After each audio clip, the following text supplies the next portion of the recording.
大家好，我係 Mr. Manso， 今日會為大家講呢就係 S4 嘅 Mastering Mathematics Exercise 9B Question 18， 咁就係 sin 405度 over 呢個 cosine 負60度。到底咩405度係咩玩法呢？嗱，原理上呢，打咗一圈呢就係360嘅，佢就打超過一圈咁就做咗個405，咁點啊？咪兜嘢減咗360就出到隻。順帶一提啦。如果 sin 咧喺第一個象限呢，佢一定係正㗎啦。任何三角比喺第一個象限都係正㗎啦嚇。至於 cosine 負60度係咩玩法呢？負60度呢，即係話佢唔係逆時針開始數。逆時針我哋就話普通我哋正常嘅正數呢方向呢就係逆時針嘅，負數呢就係順時針嘅。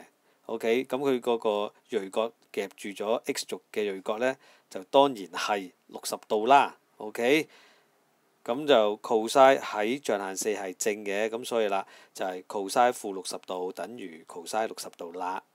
換翻啲熟悉嘅嘢落去啦，即係 sin 405度我就換咗 sin 45度啦 ，cosine 負60度我就換翻 cosine 60度啦。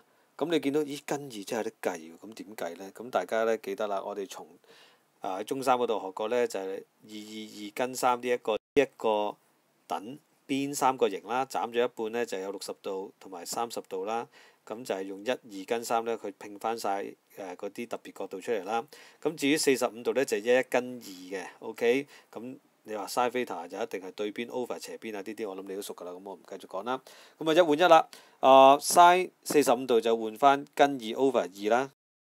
至於 cosine 60度呢 cosine 60度咪換翻1 over 根2咯，係咪？咁啊除分數就即係乘倒數。若揀晒之後呢，你就會得出咗根2㗎啦。咁就話搞掂啦，多謝大家，拜拜。